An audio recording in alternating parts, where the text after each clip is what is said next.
Welcome back to Seasoned and Still Learning. Today, let's talk about something that's popping up everywhere. ChatGPT. Just last Sunday, I was chatting with one of my seasoned friends, and she asked, "What's all the rave about this ChatGPT thing?" As I've said before, I'm not very tech savvy, but I do love learning. And what I've discovered is this: you don't have to be an expert to start using tools like ChatGPT.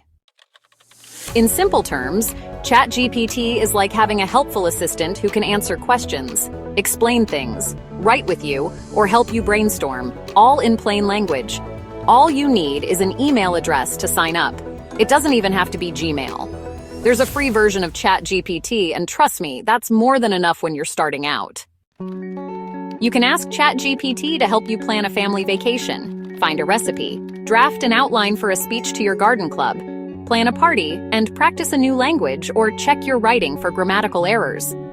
These questions you type into ChatGPT are called prompts, and don't worry, they don't have to be perfect. Create a free ChatGPT account by typing chat.openai.com into your browser. Then click the Sign Up button and follow the instructions from there.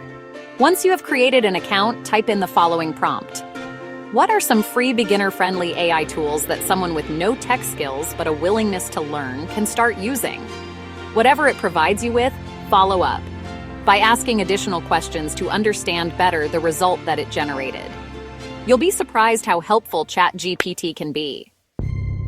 Just remember, ChatGPT is artificial intelligence. It's powerful, but it's not perfect. Always read what it gives you carefully to make sure it makes sense. Then make the response your own by putting it in your voice and style. I hope this gives you a gentle nudge to explore something new. There is no expiration date on learning. Subscribe for more encouragement, and let's keep learning at our own pace in our own way. You're not behind. You're right on time. Thank you for watching.